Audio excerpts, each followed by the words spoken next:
Breaking news చూస్తున్నాం. హైదరాబాద్ శివారులో దొంగలు హల్చల్ చేశారు. మేడిపల్లిలోని చెంగిచెర్లలో భారీ చోరీకి పాల్పడ్డారు. 12 ఇళ్లలో దొంగల ముఠా చోరీలు చేసింది. చేతిలో కత్తులతో చెంగిచెర్ల కాలనీలో సంచరించారు. ముందే రెక్కీ చేసి కారులో వచ్చి పలు ఇళ్లలో చోరీలు చేశారు.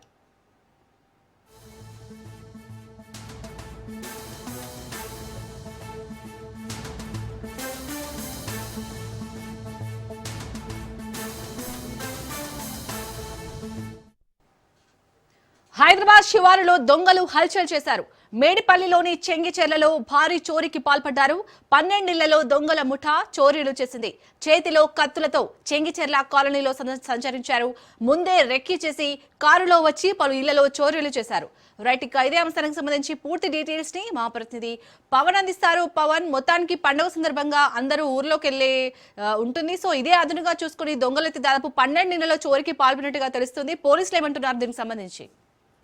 ప్రస్తుతము పోలీసులు కేసు నమోదు చేసుకొని ఇన్వెస్టిగేషన్ కూడా చేస్తున్నాము. అయితే ఈ యొక్క ఘటన మాత్రము మేడ్చల్ జిల్లా మేడిపల్లి పిఎస్ పరిధిలోని యొక్క చెంగిచెర్ల కనకదుర్గ కాలనీలో యొక్క ఘటన కూడా చోటు చేసుకుంది. అయితే కారులో వచ్చి వారంతా కూడా చేతుల్లో కత్తులు పెట్టుకొని పూర్తిగా యొక్క 12 ఇళ్లలో కూడా యొక్క చోరీలో కూడా పాల్పడ్డారు. అంతేకాకుండా ఈ యొక్క ఘటన చూస్తే తెల్లవారుజామున 2:30 గంటలకు కూడా చోటు చేసుకుంది. ఎందుకంటే ఈ నేపథ్యంలో చూస్తే మాత్రం ప్రధానంగా సీసీ ఫుటేజ్ ఆధారంగా పోలీసులు కేసు కూడా నమోదు చేశారు. అయితే 12 ఇళ్లలో ఎంత చోరీ అయినది మాత్రం ఇంకా ఆ యొక్క ఇంటి యజమానులు వస్తే గానీ తెలియని పరిస్థితి ఉంది. అయితే సంక్రాంతి పండుగకి అందరూ కూడా ఊరు వెళ్తున్న నేపథ్యంలో రెక్కీ నిర్వహించి మరి యొక్క చోరీలకు పాల్పడినట్లుగా పోలీసులు దీనికి సంబంధించి ప్రాథమిక నిర్ధారణకు వచ్చారు. ప్రజెంట్ క్లూస్ టీమ్ తో పాటు పోలీసులు కూడా ఎవిడెన్స్ కూడా సేకరిస్తున్నారు. అయితే దొంగలు చిక్కితే ఒక నగదు కావచ్చు, డబ్బులు సంబంధించిన పూర్తి వివరాలు తెలుస్తుందని చెప్పి ప్రధానంగా ఇటు పోలీసులు చెప్తున్న పరిస్థితి కనిపిస్తుంది.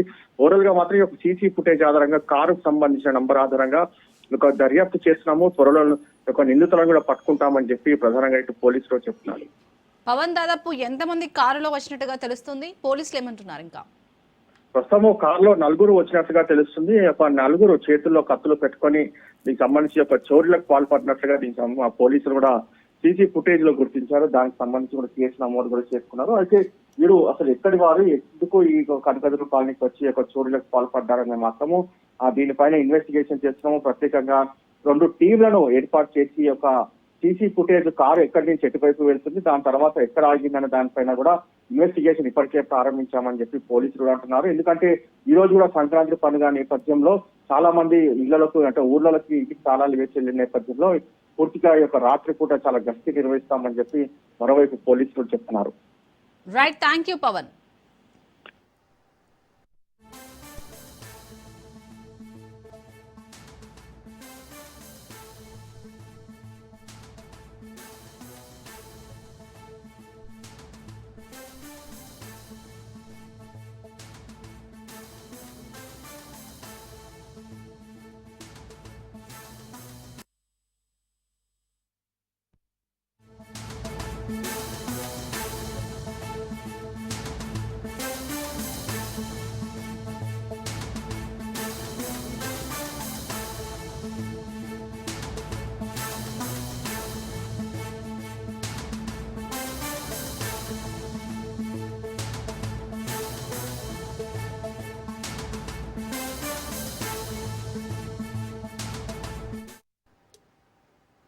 సికింద్రాబాద్ కార్పొరేషన్ సాధన కోసం కార్యాచరణ సిద్ధం చేసినట్లు మాజీ మంత్రి తలసాని శ్రీనివాస్ యాదవ్ తెలిపారు. రేపు సికింద్రాబాద్ అస్తిత్వం, ఆత్మగౌరవం రక్షణ కోసం ర్యాలీ నిర్వహిస్తున్నట్లు తలసాని శ్రీనివాస్ యాదవ్ తెలిపారు. సికింద్రాబాద్ రైల్వే స్టేషన్ నుండి ప్రశాంత్, క్లాక్ టవర్, పారడైజ్ మీదుగా మహాత్మా గాంధీ విగ్రహం ఎంజీ రోడ్డు వరకు ర్యాలీ ఉండనున్నట్లు తలసాని తెలిపారు. ప్రతి కుటుంబం నుండి ఒక్కరు హాజరై ఈ ర్యాలీని విజయవంతం చేయాలన్నారు.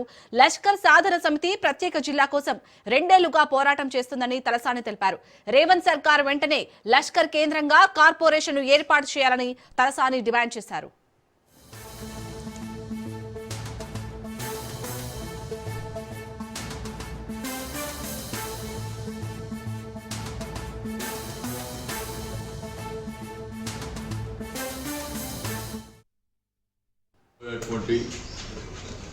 సికింద్రాబాద్ అస్తిత్వం, ఆత్మగౌరవ ర్యాలీ ఏదైతే ఒక శాంతియుతమైనటువంటి ర్యాలీని చేపట్టడానికి రేపు ఉదయం 9 గంటలకు సికింద్రాబాద్ రైల్వే స్టేషన్ మీదుగా Prashanth theatre, clock tower, Patny centre, అదేవిధంగా Manju theatre, Paradise, Gandhi statue వరకు ఈ ర్యాలీ కొనసాగుతుంది. అయితే సికింద్రాబాద్ అస్తిత్వం, సికింద్రాబాద్ ఆత్మ గౌరవానికి సంబంధించినటువంటి అంశంలో పరిసర ప్రాంతంలో ఉన్నటువంటి ప్రతి ఒక్కరికి రిక్వెస్ట్ చేసేది, ఇంటికి ఒక్కరు రండి. ఇది మన యొక్క అస్తిత్వం, మన ఆత్మ గౌరవం. అందరూ కూడా భాగస్వామ్యం కావాల్సినటువంటి అవసరం ఉన్నది. నేను ప్రధానమైనటువంటి రాజకీయ పార్టీలు కానీ, స్వచ్ఛంద సంస్థలు కానీ అందరూ కూడా ఇన్వైట్ చేస్తాము. ఇది మన ప్రాంతం 220 సంవత్సరాల సుదీర్ఘమైనటువంటి చరిత్ర ఉన్నటువంటి ప్రాంతం.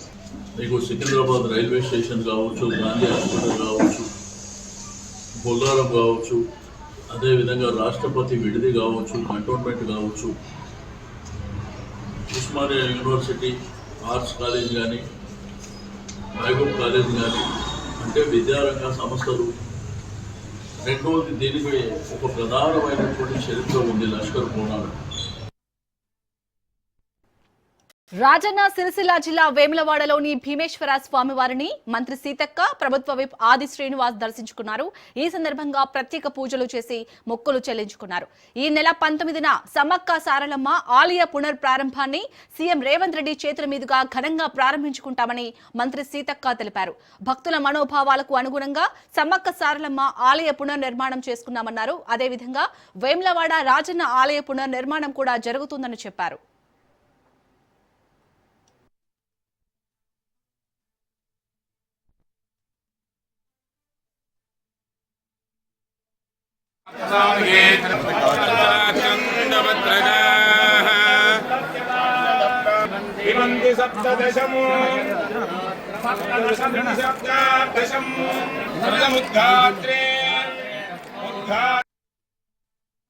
తెలంగాణ రాష్ట్ర ప్రజలందరికీ కూడా మరి కనుము సందర్భంగా శుభాకాంక్షలను తెలియజేస్తూ ప్రతి ఇంట్లో సుఖము, సంతోషము, పాడి పంటలు మరి అన్ని రకాలుగా కుశలంగా, ఆరోగ్యంగా, ఆనందంగా ఉండాలని మనస్ఫూర్తిగా మన వేములవాడ రాజన్నను మొక్కుకుంటూ రేపు 18వ తారీఖు నాడు అక్కడికే వచ్చి అక్కడే కేబినెట్ నిర్వహించి అక్కడే మంత్రులు, ఎమ్మెల్యేలు కూడా ముందస్తుగా వచ్చి బస చేయడం, పొద్దున 19వ తారీఖు నాడు ఉదయమే మరి గుడి పునర్నిర్మాణం అయినటువంటి గుడిని కూడా ప్రారంభించడం జరుగుతూ ఉంది. ముఖ్యమంత్రి గారు, మా కేబినెట్ మంత్రులు, మా ఎమ్మెల్యేలు, ప్రజాప్రతినిధులు అందరికీ, ఆల్ పార్టీ ప్రజాప్రతినిధులను కూడా మరి ఎమ్మెల్యే అంటే అసెంబ్లీలో అందరికీ కార్డ్స్ పంపించడం జరిగింది.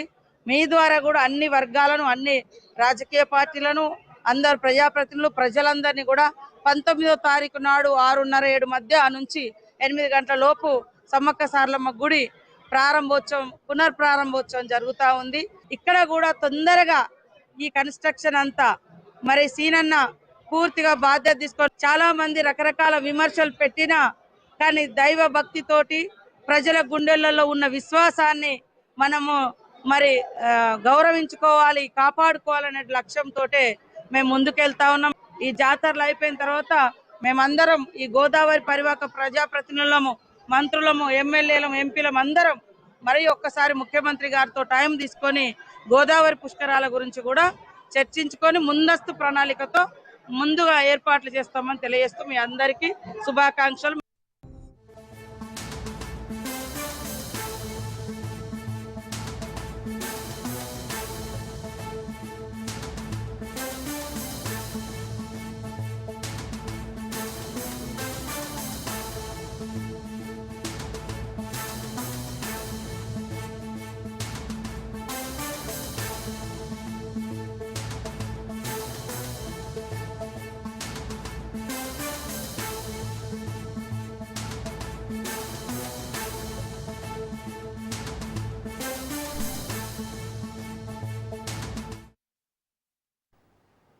బ్రేకింగ్ న్యూస్ చూస్తున్నాం. బీఆర్ఎస్ ఫ్రాంప్ ఎమ్మెల్యేల కేసులో సుప్రీంలో విచారణ జరిగింది.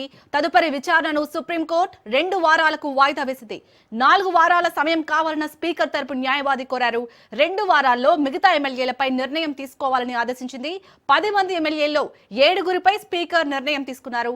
ఇప్పటికే చాలా సమయం ఇచ్చామన్న సుప్రీంకోర్టు తెలిపింది. అయితే ఇదే చివరి అవకాశమని సుప్రీంకోర్టు తెలిపింది.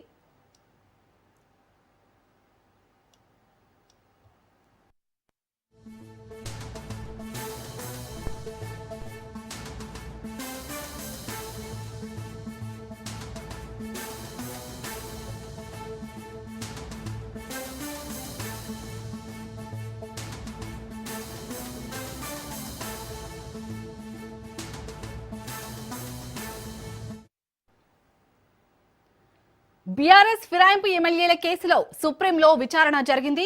తదుపరి విచారణను సుప్రీంకోర్టు 2 వారాలకు వాయిదా వేసింది. 4 వారాల సమయం కావాలన్న స్పీకర్ తరపు న్యాయవాది కోరారు. 2 వారాల్లో మిగతా ఎమ్మెల్యేలపై నిర్ణయం తీసుకోవాలని ఆదేశించింది. 10 మంది ఎమ్మెల్యేల్లో 7గురిపై స్పీకర్ నిర్ణయం తీసుకున్నారు. ఇప్పటికే చాలా సమయం ఇచ్చామని సుప్రీంకోర్టు తెలిపింది. అయితే ఇదే చివరి అవకాశమని సుప్రీంకోర్టు తెలిపింది.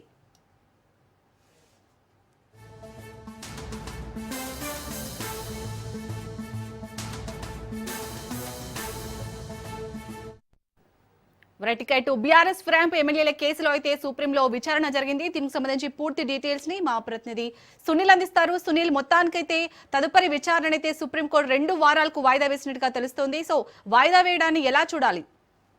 తెలంగాణ రాష్ట్రంలో రాజకీయ ప్రకంపనలు సృష్టిస్తున్నటువంటి ఎమ్మెల్యేల అనర్హతకు సంబంధించిన విషయంపై ఈరోజు దేశ సర్వోన్నత న్యాయస్థానం సుప్రీంకోర్టు కూడా ఈరోజు మరొకసారి విచారణ చేపట్టింది. ఈ విచారణ సందర్భంగా ఇప్పటివరకు 7గురు ఎమ్మెల్యేలకు సంబంధించిన విషయంలో స్పీకరు తుది నిర్ణయం తీసుకుని తీర్పు కూడా ఇవ్వడం జరిగింది.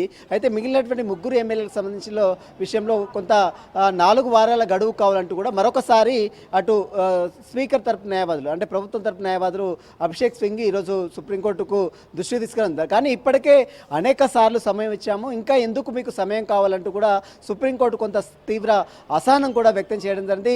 ఖచ్చితంగా 2 వారాల్లోపు పూర్తి వివరాలు సమర్పించాలి.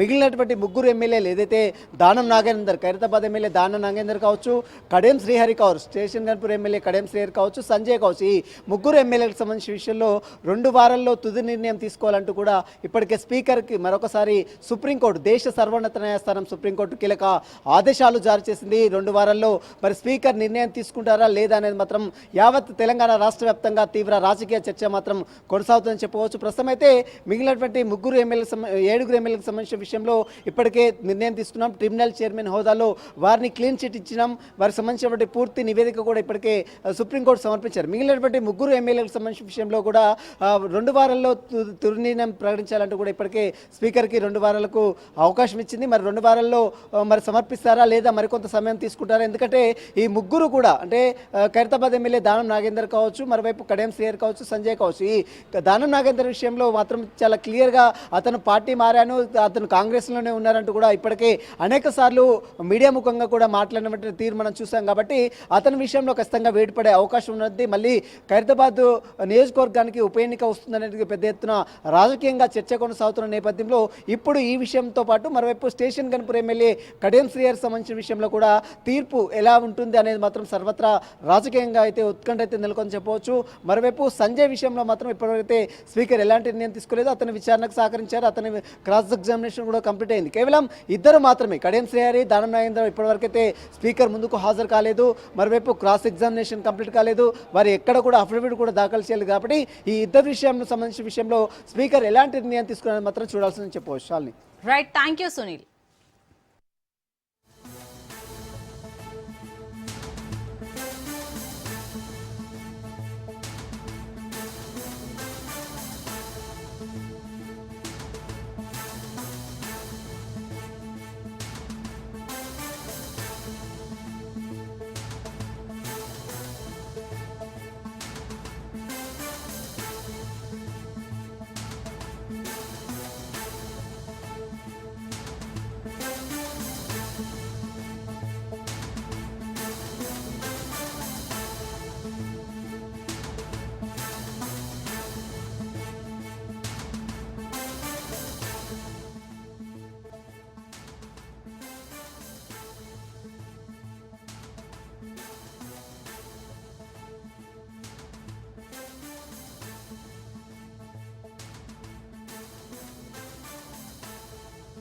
చిరుతల సంచారంతో రాజన్న సిరిసిల్ల జిల్లా ప్రజలు వణికిపోతున్నారు. అటవీ ప్రాంతాన్ని ఆనుకుని ఉన్న గ్రామాల్లోని జీవాలపై వరుస దాడులు జరుగుతుండటంతో రైతులు పొలాలకు వెళ్లేందుకు జంకుతున్నారు.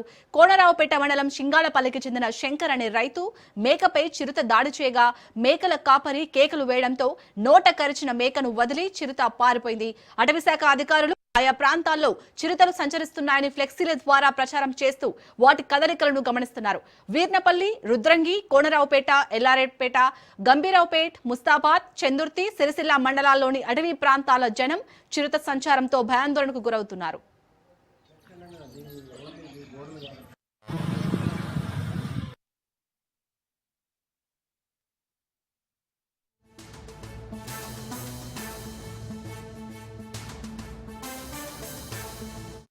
కోతులను తరిమి కొట్టేందుకు చింపాంజీలా మారిన వార్డు సభ్యుడి కొడుకును చూసి గ్రామస్తులు ఆశ్చర్యపోయారు. రాజన్న సిరిసిల్ల జిల్లా తంగలపల్లి మండలం మండేపల్లిలోని 4వ వార్డు సభ్యుడిగా గెలుపొందిన ప్రతాపరెడ్డి ఎన్నికల హామీ మేరకు కోతుల బెడదను తీర్చేందుకు వినూత్నంగా ఆలోచించాడు. ఆన్లైన్ ద్వారా చింపాంజీ డ్రెస్ ఆర్డర్ పెట్టి తన కొడుకు మనోజ్ రెడ్డితో చింపాంజీగా వేషం వేయించి గ్రామంలో తిప్పుతున్నాడు. చింపాంజీ వేషంలో ఉన్న వ్యక్తిని చూసి కోతులు భయంతో పరుగులు తీశాయి.